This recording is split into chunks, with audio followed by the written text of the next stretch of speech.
Bonjour et bienvenue dans un autre épisode concernant la nutrition en triathlon.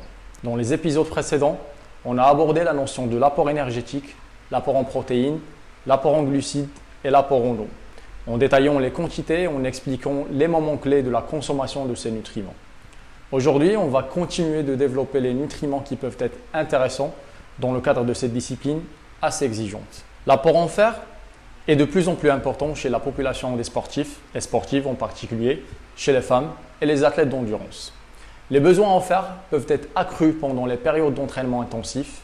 Pour maximiser l'absorption du fer, les repas riches en fer doivent être consommés à des moments de la journée qui évitent du mieux les interférences associées à l'augmentation de l'hepsidine après l'effort physique. Les valeurs en fer doivent être vérifiées et soutenues pendant les périodes d'entraînement en altitude afin d'optimiser les réponses érythropoïétiques. La caféine est un nutriment qui a montré son effet positif sur la performance et en particulier pour masquer la fatigue induite par l'activité physique, mais cela peut être aussi un avantage à double tranchant.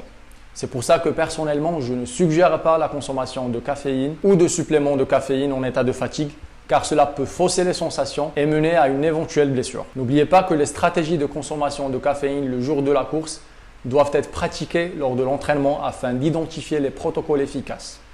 La prise de caféine peut faciliter l'exécution des séances d'entraînement à haute intensité. Aussi, les rituels de consommation sociale de caféine peuvent être organisés pour contribuer à l'utilisation de la caféine à des fins de performance.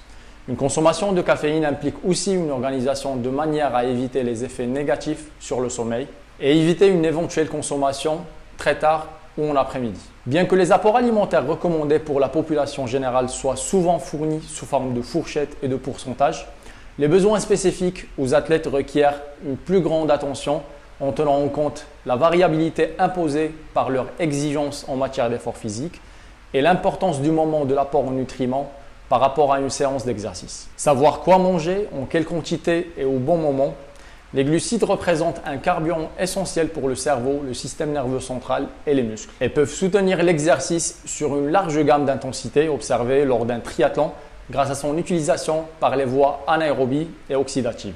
Actuellement, on dispose de données scientifiques solides qui soutiennent que la performance d'un exercice de haute intensité prolongée est améliorée si on arrive à maintenir des concentrations élevées en glucides ou en glycogène musculaire. En parallèle, l'épuisement de ces réserves est associé à la fatigue sous forme de réduction du rythme de travail, de concentration et d'une augmentation de la perception d'effort, par exemple l'échelle RPE, Rated Perceived Effort.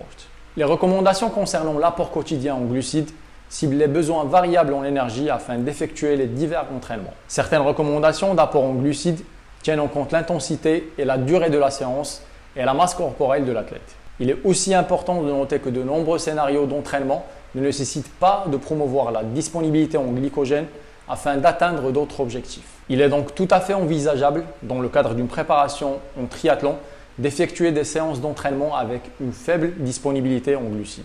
Dans la prochaine vidéo, on va exposer les diverses recommandations pour des scénarios différents d'entraînement et dans lesquels il peut être avantageux d'atteindre une disponibilité élevée en glucides et comment intégrer ces recommandations dans un plan de course. Donc restez connectés.